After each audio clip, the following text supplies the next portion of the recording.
versículos 2 ao 35, mesmo assentado, acompanhe comigo, meu irmão, a leitura deste texto. O pastor me acompanha, cuida do meu horário, meu bem, irmãozinho, cuida do meu horário, para a gente não passar do tempo. O querido pastor Carlos me deu 40 minutos, mas eu acho que eu não vou poder mais usar 40 minutos, o nosso horário está muito avançado. Vamos lá. Depois Davi foi para o deserto de Maom. Certo homem de Maom, que tinha seus bens na cidade de Carmelo, era muito rico. Possuía 1000 cabras e 3000 ovelhas, as quais estavam sendo tosquiadas em Carmelo. Seu nome era Nabal, e o nome de sua mulher era Abigail, mulher inteligente e bonita, mas seu marido descendente de Caleb era rude e mau. No deserto, Davi ficou sabendo que Nabal estava tosquiando as ovelhas, por isso enviou 10 rapazes, dizendo-lhes: levem minha mensagem a Nabal em Carmelo, e cumprimentem-no em meu nome. Digam-lhe: longa vida para o Senhor, muita paz para o Senhor e sua família, e muita prosperidade para tudo que é seu. Sei que você está tosqueando suas ovelhas. Quando seus pastores estavam conosco, nós não os maltratamos, e durante todo o tempo em que estiveram em Carmelo, não se perdeu nada que fosse deles. Pergunte a eles, e eles lhe dirão. Por isso seja favorável, pois estamos vindo em época de festa. Por favor, dê a nós, seus servos, e a seu filho Davi o que puder. Os rapazes foram e deram a Nabal esta mensagem em nome de Davi, e ficaram esperando. Nabal respondeu então aos servos de Davi: quem é Davi? Quem é esse filho de Jessé? Hoje em dia muitos servos estão fugindo de seus senhores. Por que deveria eu pegar meu pão, minha água e a carne do gado que abati para meus tosquiadores e dá-los a homens que vêm não se sabe de onde? Então os mensageiros de Davi voltaram e lhes relataram cada uma dessas palavras. Davi ordenou aos seus homens: ponham suas espadas na cintura. Assim eles fizeram, e também Davi. Cerca de 400 homens acompanharam Davi, enquanto 200 permaneceram com a bagagem. Um dos servos disse a Abigail, mulher de Nabal: do deserto Davi enviou mensageiros para saudar o nosso Senhor, mas ele os insultou. No entanto, aqueles homens foram muito bons para conosco, não nos maltrataram, e durante todo o tempo em que estivemos com eles nos campos, nada perdemos. Dia e noite eles eram como um muro ao nosso redor, durante todo o tempo em que estivemos com eles, cuidando de nossas ovelhas. Agora, leve isso em consideração e veja o que a senhora pode fazer, pois a destruição paira sobre o nosso Senhor e sobre toda a sua família. Ele é um homem tão mau que ninguém consegue conversar com ele. Imediatamente, Abigail pegou 200 pães, 2 vasilhas de couro cheias de vinho, 5 ovelhas preparadas, 5 medidas de grãos torrados, 100 bolos de uva passas e 200 bolos de figo prensados, e os carregou em jumentos. E disse aos seus servos: vocês vão na frente, eu os seguirei. Ela, porém, nada disse a Nabal, seu marido. Enquanto ela ia montando no jumento, encoberta pela montanha, Davi e seus soldados estavam descendo em sua direção, e ela os encontrou. Davi tinha dito: de nada adiantou proteger os homens daquele homem no deserto, para que nada se perdesse. Ele lhe pagou o bem com o mal. Que Deus castigue Davi, e o faça com muita severidade, caso até de manhã eu deixe vivo um só do sexo masculino de todos os que pertencem a Nabal. Quando Abigail viu Davi, desceu depressa do jumento e prostrou-se perante Davi, rosto em terra. Ela caiu a seus pés e disse: meu senhor, a culpa é toda minha. Por favor, permite que a tua serva te fale. Ouve o que ela tem a dizer. Meu senhor, não te des atenção àquele homem mau, Nabal. Ele é insensato, conforme o significado do seu nome, e a insensatez o acompanha. Contudo, eu, tua serva, não vi os rapazes que meu senhor enviou. Agora, meu senhor, juro pelo nome do Senhor, e por tua vida, que foi o Senhor que te impediu de derramar sangue e de te vingares com as tuas próprias mãos, que teus inimigos e todos os que pretendem fazer-te mal seja castigado como Nabal, e que este presente que esta tua serva trouxe ao meu Senhor seja dado aos homens que te seguem. Esquece, eu te suplico, a ofensa de tua serva, pois o Senhor certamente fará um reino duradouro para ti, que travas a ofensa de tua serva. Voltando para o versículo 28, esquece, eu te suplico, a ofensa de tua serva, pois o Senhor certamente fará um reino duradouro para ti, que traz os combates do Senhor. E em toda a tua vida, nenhuma culpa se acha em ti, mesmo que alguém te persiga para tirar-te a vida do meu Senhor estará firmemente seguro, como a dos que são protegidos pelo Senhor, o teu Deus. Mas a vida dos teus inimigos será atirada para longe como por uma tiradeira, quando o Senhor tiver feito a meu Senhor todo o bem que prometeu, e te tiver nomeado líder sobre Israel. Meu Senhor não terá no coração peso de ter derramado sangue desnecessariamente, nem ter feito justiça com as próprias mãos. E quando o Senhor tiver abençoado a ti, lembra-te de tua serva. Davi disse a Abigail: bendito seja o Senhor, o Deus de Israel, que hoje enviou ao meu encontro. Seja você abençoada pelo teu bom senso, e por evitar que eu hoje derrame sangue e me vingue com as minhas próprias mãos. De outro modo, juro pelo nome do Senhor, o Deus de Israel, que evitou que eu lhe fizesse mal, que se você não tivesse vindo depressa encontrar-me, nenhum só do sexo masculino pertencente a Nabal teria sido deixado vivo ao romper do dia. Então Davi aceitou o que Abigail lhe tinha trazido e disse: vá para a tua casa em paz. Ouvi o que você disse e atenderei o seu pedido. Amados, esse texto, quando eu me deparo com este texto, uma das coisas que vem ao meu coração é o seguinte: a prudência é o melhor elemento para transformar as maldições em bênçãos. Porque você percebe aqui a maldição presente neste texto. Ela poderia afetar um homem, afetar uma família, afetar os homens deste homem.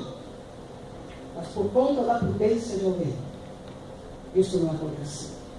A história traz à tona a vida de Nabal. E o texto deixa bem claro aqui que você está diante de um homem insensato. Era um homem que perdera a razão. Era um homem louco, insano. A Bíblia o descreve também como alguém estúpido, incapaz de compreender, de discernir ou julgar. A gente pode olhar para o significado do nome dele também e se dar conta que significa obstinado. Você está diante de alguém que é teimoso, cabeçudo, irredutível, inflexível. Aquele que não se deixa vencer ou convencer. Tento colocar isso para você, eu preciso dizer isso para nossa tristeza, que infelizmente muitas pessoas vivem como Nabal.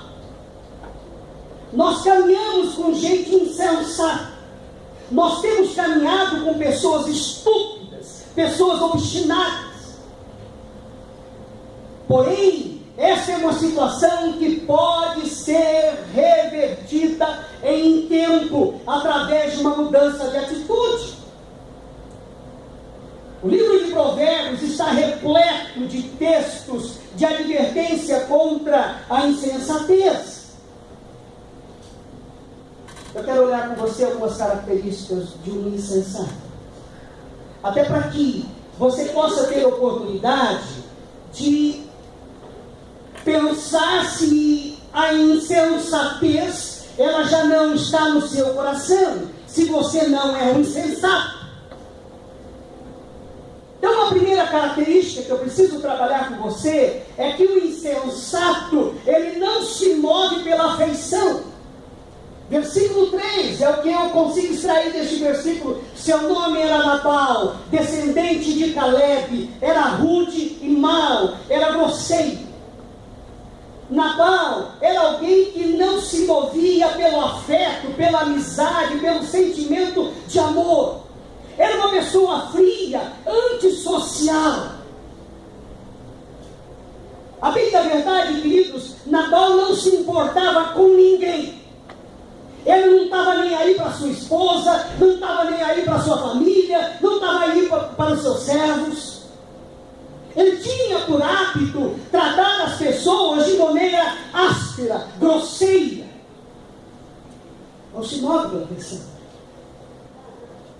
Uma segunda característica que eu percebo na vida deste homem, de um insensato, é que o insensato, ele não tem capacidade de reflexão. Se não, veja o versículo 7.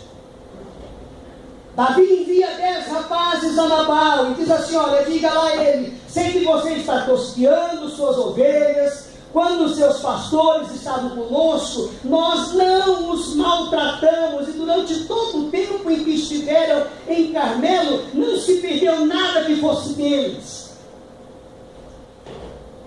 Meu irmão, não sei se você tem conhecimento, mas segundo o costume da época, quando havia tosquia das ovelhas, era comum que o proprietário dos animais separasse uma parte do lucro e desse aos que haviam protegido os pastores, os empregados deste proprietário, enquanto eles estavam nos campos.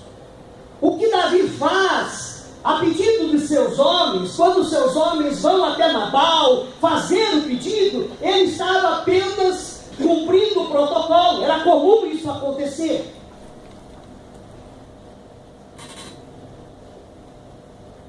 Mas o que você percebe aqui acontecendo, o que é que você descobre? Nabal, ele não considerou que se Davi fosse um ladrão, um usurpador, já teria apossado a força do que era dele.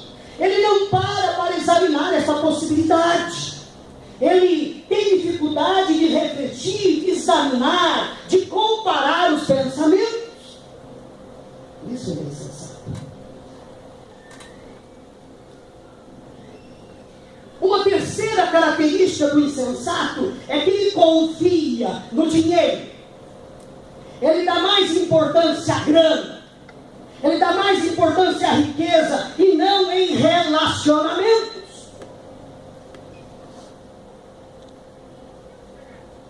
Tem mais valor para ele o dinheiro do que a comunhão. Tem mais valor para ele a grana do que envolver-se com alguém ao ponto de compartilhar experiências, aprendendo um com o outro.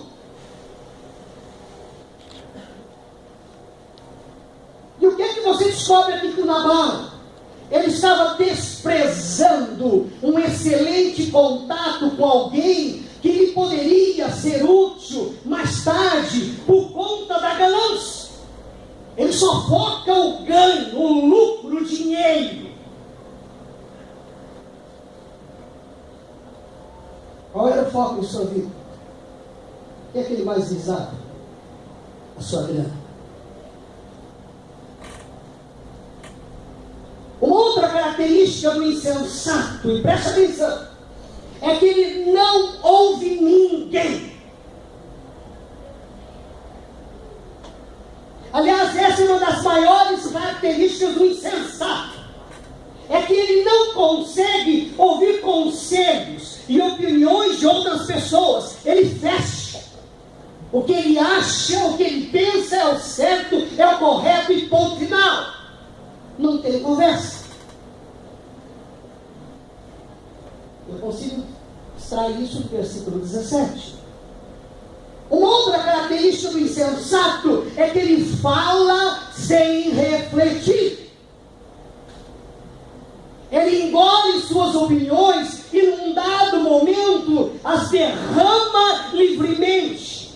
Ele não pensa nas consequências daquela fala. Versículo 14, parte B. E temos também Provérbios capítulo 15, versículo 4. O coração que sabe discernir busca o conhecimento, mas a boca dos tolos alimenta-se de insensatez. A pessoa que fala sem refletir, meus irmãos, ela se baseia apenas em emoção. O insensato, ele não dá a ele mesmo a oportunidade de pensar sobre o assunto antes de falar. Ele fala sem refletir. Ele fala sem examinar as consequências daquela fala. Se você é assim, querido, cuidado.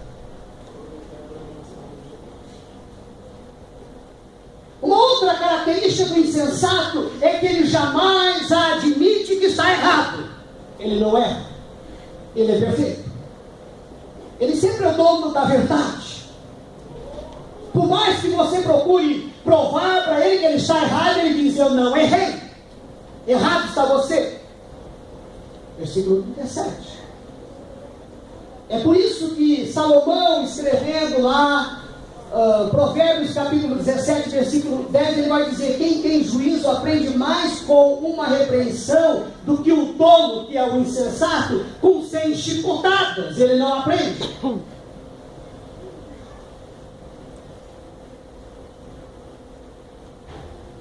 Porque seja o que está acontecendo aqui.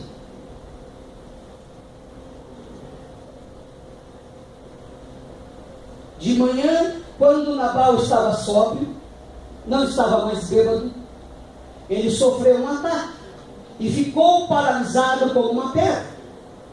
Na manhã seguinte, quando Abigail, sua esposa, lhe relatou o perigo por que havia passado, suas violentas emoções provocaram um ataque de paralisia. Ele podia muito bem parar e pensar, refletir: poxa, eu errei, eu fiz o que não devia, tratei os servos de Davi de uma maneira inadequada, mas não, ele tinha dificuldade em admitir que estava errado. Uma outra característica do insensato, meus irmãos, é que ele é egoísta, egocêntrico, só pensa em si mesmo, e pensa e faz o que lhe agrada. Versículo 36, quando Abigail retornou a Nabal, ele estava dando um banquete em casa, como um banquete de rei, ou seja, festejando como um rei. Ele estava alegre, bastante bêbado, e ela nada lhe falou até o amanhecer. O que é que você descobre aqui? Enquanto todos naquela casa estavam voltados para tentar a solução daquela situação difícil, ele fica festejando como um rei, se embriagando. Ele está preocupado em satisfazer os seus próprios interesses. É egoísta. Só pensa e faz o que lhe agrada.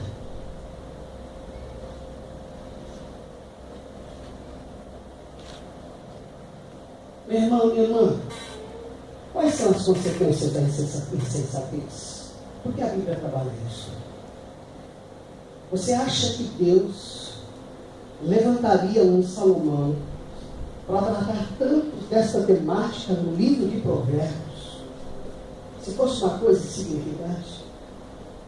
O insensato, ele paga um preço alto pela sua insensatez. Eu quero ver com você rapidamente quais são as consequências da insensatez. E aí eu começo dizendo a você que o insensato, infelizmente, vou repetir, infelizmente, não só se prejudica, mas também os que o cercam. Quem paga não é apenas o insensato, mas a esposa do insensato, o marido da insensata, os filhos do insensato pagam também pela insensatez.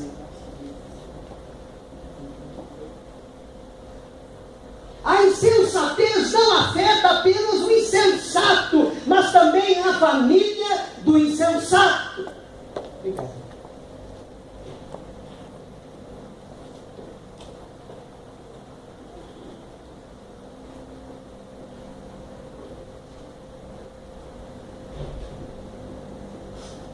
Olha aqui para a situação de Nabal. Ele se recusa a ajudar Davi, os homens de Davi, os seus homens, os homens que caminhavam com Davi, que andavam com Davi. Ele ignora o fato ele não ignora o fato dele ser extremamente rico, porque ele teria todas as condições para auxiliar não só Davi, seus servos, mas muitas outras pessoas. E como isso acontece? Ele ofende os mensageiros de Davi, ele acumula insultos contra Davi, como se o mesmo fosse um Zé Ninguém. Resultado: Davi ficou tão indignado, é que diz aqui o texto, que ele resolveu marchar contra Nabal e toda a sua família com 400 homens armados de espada para fazer o mal. E o que é que a Bíblia diz? Que o mal não só não prevaleceu por conta da sabedoria da esposa de Nabal, Abigail. Mas se não fosse a sabedoria daquela mulher, o mal teria prevalecido. Uma outra consequência da insensatez é que quando você está diante de um insensato e você quer investir na vida deste, é um desperdício. É dinheiro jogado fora. É tempo jogado fora. É uma perda de tempo. Porque olha o que diz aqui Davi, a declaração de Davi no versículo 21. Davi tinha pensado assim: de que me adiantou proteger a propriedade deste homem aqui no deserto? Nós não roubamos nada que era dele, é assim que ele me paga a ajuda que lhe dei. Querido, quando você está diante de um insensato e você pensa em investir nele, vai ser um desperdício, será algo inútil, uma perda de tempo.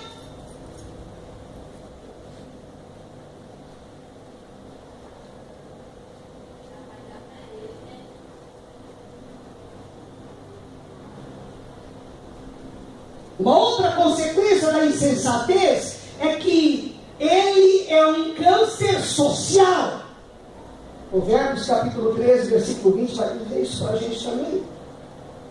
Quem anda com um insensato acabará mal, será prejudicado, terá danos, sofrerá. É um câncer social. Uma outra consequência da insensatez é que é causa de maldição para outros. Se você estiver ao lado de um insensato, consequências desagradáveis atingirão a sua vida, a desgraça vai te atingir, porque é o que diz aqui a Bíblia, versículo 22. Olha o que Davi diz aqui, a declaração: que Deus me castigue se eu não matar até o último daqueles homens antes de amanhecer. Provérbios capítulo 26, versículo 6 vai dizer o seguinte: como cortar o próprio pé ou beber veneno, assim é enviar mensagem pelas mãos do tolo, de um insensato. Quem manda um tolo dar um recado está procurando problemas. Seria melhor que cortasse os próprios pés. É causa de maldição. Uma outra consequência da insensatez é causa de tristeza familiar. Se você tem um filho que é insensato, sua família vai sofrer. Se você tem um pai que é insensato, a tristeza abaterá essa família. Olha o que diz aí no versículo 17.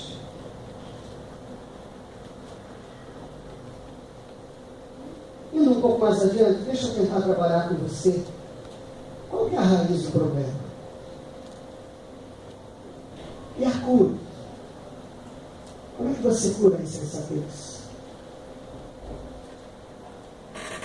O texto de 1 Samuel, capítulo 25, meus irmãos, traz isso à tona.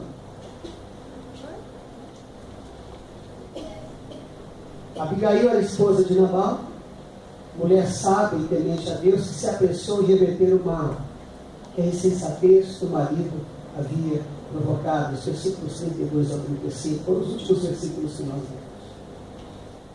Mas vamos lá. Qual é a raiz do problema? A primeira delas é que o insensato, ele gosta da sua insensatez. É o que diz Provérbios capítulo 26, versículo 11. Como o cão volta ao seu vômito, assim o insensato repete a sua insensatez. Ele faz uma tolice pela segunda vez, ele repete. Ele gosta da sua insensatez.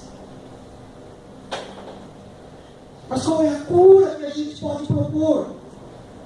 O primeiro passo para a cura, meus irmãos, é o discernimento de que isto é algo maligno e deve ser abandonado. O insensato, ele precisa se dar conta, ele precisa discernir que esse jeito de dele ser é algo maligno e precisa ser abandonado. Se não, vejam aí o versículo 25 que nós lemos. Uma segunda raiz do problema é que o insensato não reverencia a verdade, ele não respeita a verdade, ele não está nem aí para o princípio certo.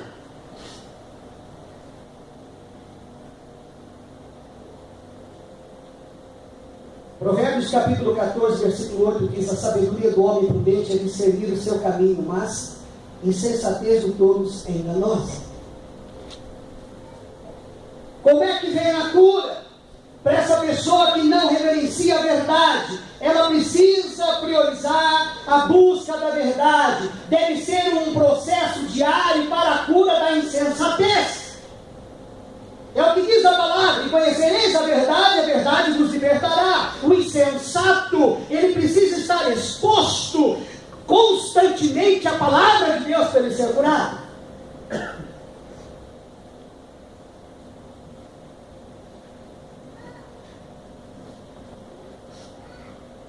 Uma terceira raiz do problema na vida do insensato é que a arrogância mora em seu coração. Ele é arrogante, ele é orgulhoso, ele é petulante, ele é atrevido. E a arrogância só pode ser anulada com o exercício da humildade. O que aconteceu com a vida dela? Ela, quando se dá conta que não só Nabal poderia perder a vida, que o mal estava vindo para tomar conta, não só deste homem, mas de toda a casa, de todos os homens, ela vai ao encontro de Davi, prepara um lanche bem caprichado, mas quando ela está diante deste homem, o que é que ela faz? Ela se lança, ela se prostra perante Davi. Meus irmãos, o poder da humildade é algo imensurável, não se pode medir.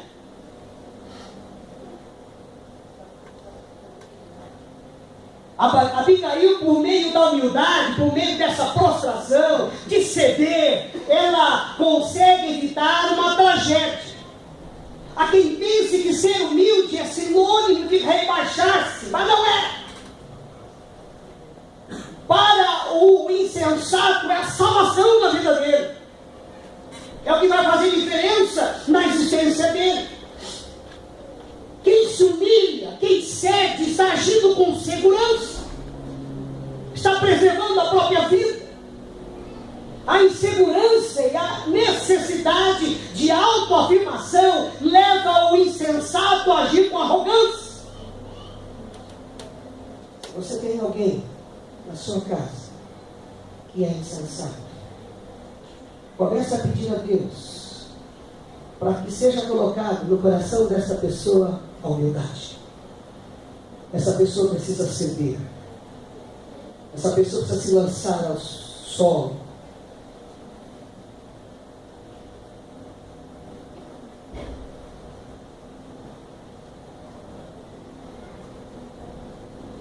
Uma outra raiz do problema, meus irmãos, é que o insensato, ele rejeita o temor do Senhor. Ele não está nem aí para Deus. Provérbios capítulo 15, versículo 33 vai dizer: o temor do Senhor ensina a sabedoria, e a humildade antecede a honra. Quem é humilde é respeitado. O insensato, se ele se humilhar, ele será respeitado.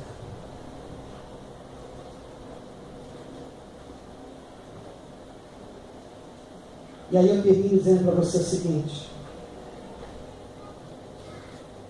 a criança deve ser disciplinada e orientada pelos pais. Agora há pouco nós tivemos aqui a apresentação do Jonathan, não é isso? Vou aprender. E sabe, queridos, uma das coisas que tem preocupado demais a gente hoje, porque tem filho que manda mais em casa do que os próprios pais. O que prevalece é a vontade do filho.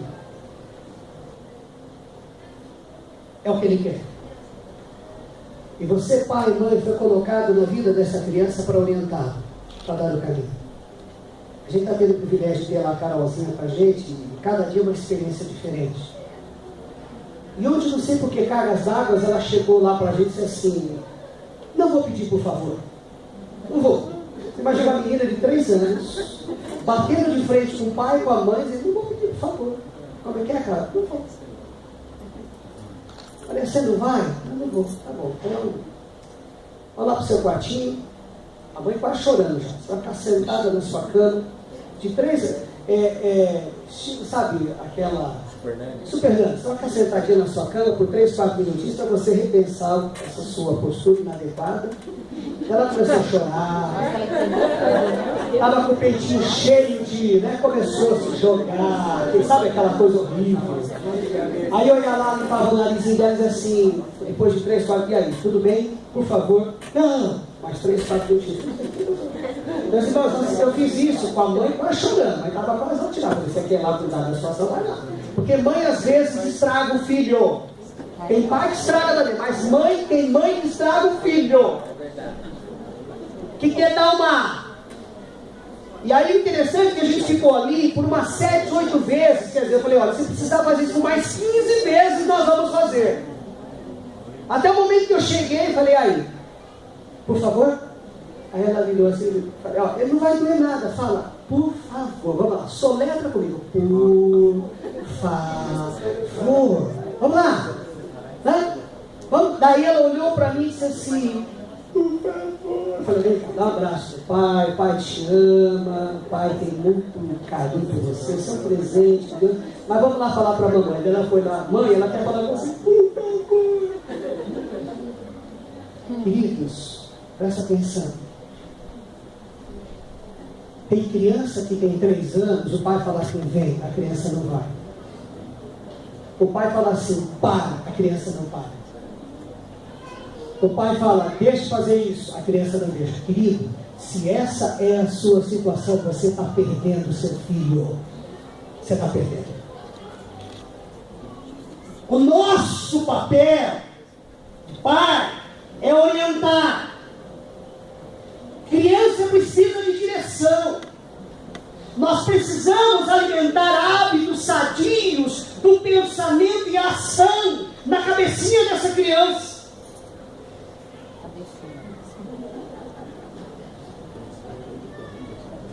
Porque vou dizer uma coisa para você, querido.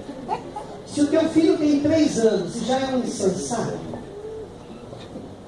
quando ele se tornar adulto, corrigi-lo vai ficar muito mais difícil.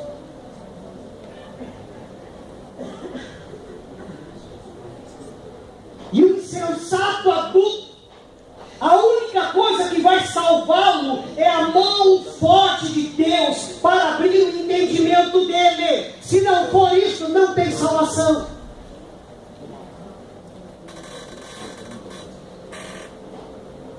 Quem é repreendido muitas vezes e teima e não se corrige, cairá de repente na desgraça e não poderá escapar.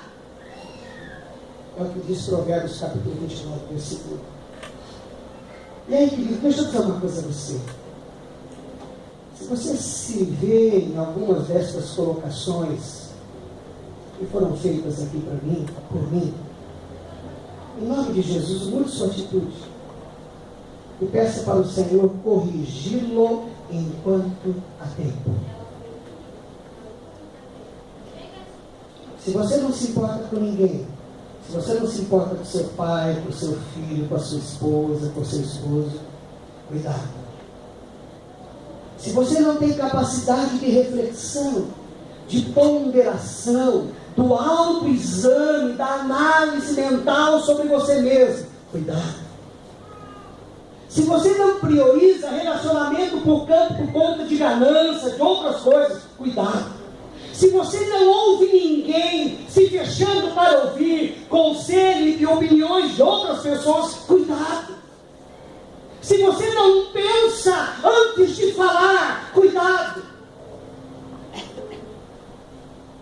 Se você jamais admite que está errado, cuidado. Se você é egoísta e só pensa em que lhe agrada, cuidado.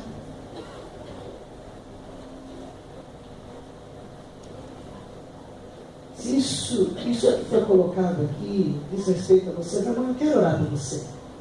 Eu queria ter a oportunidade de orar por você, te chamar aqui à frente, pedindo para que Deus trate de você, para que Deus abra o seu entendimento. Mas de repente, na medida que a gente foi trabalhando, isso daqui você se deu conta que essas colocações que foram feitas não diz respeito a você, mas diz respeito a um dos seus filhos. Diz respeito ao seu pai, diz respeito à sua mãe.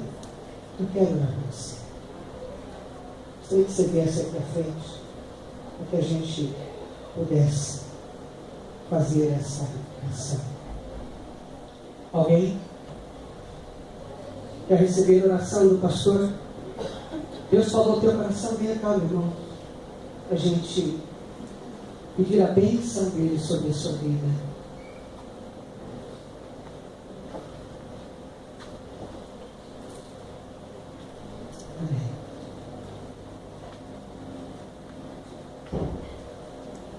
Mais alguém? Que bom que a insensatez não está lá na sua casa. Você não tem nenhum filho insensato. Que coisa boa. Porque eu posso ouvir isso presente em muitos lares de gente que Deus nos ajude. Apesar do meu tamanho, eu já sou pastora pelo menos o ano que vem, farei 20 anos de pastoreio. E eu percebo a insensatez presente na casa de muita gente de Deus nos dias. Vem aqui à frente, nós vamos orar por você. Feche os seus olhos, meu irmão. Vamos orar. Pai, tivemos a oportunidade de trabalhar um pouco a história de Nabal. E a Bíblia, ela não faz questão de mostrar quem ele era. Aliás, o significado deste homem tem a ver com a insensatez. Era alguém insensato. Era alguém obstinado, teimoso. E pagou um alto preço por assim ser. E a gente pode trabalhar, ó Deus, esse texto para a tua igreja. Nós te agradecemos por isso. E pedimos, ó Deus, por essas irmãs que estão aqui, pelos irmãos que até passam por isso, mas não se sentiram à vontade de vir aqui à frente. O Senhor sabe quem são eles. Que a tua mão repouse sobre essas vidas.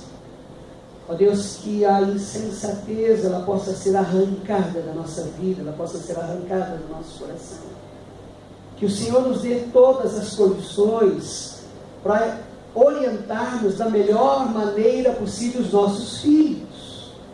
Porque a insensatez, ó Deus, quando se tem um filho insensato, a família passará por tristezas profundas. Tenha misericórdia, ó Deus, de cada pai, de cada mãe, de cada família dessa igreja. Visite os filhos insensatos dessa igreja. Visite os pais, as mães insensatas dessa igreja. Que a tua mão esteja lá, abrindo o coração, o entendimento, para que estes pais para que esses filhos possam mudar de postura enquanto há tempo, Senhor. Venha com a tua provisão, venha com a tua intervenção em cada uma dessas vidas. Obrigado por esse nosso tempo aqui. E eu quero abençoar essas irmãs queridas que estão aqui. Que a tua graça esteja sobre a vida delas. Que elas possam ser, ó Deus, atendidas no desejo que trazem aqui em seus corações. Muito obrigadas por elas. Em nome de Jesus. Amém. Pode sentar lá, pastor.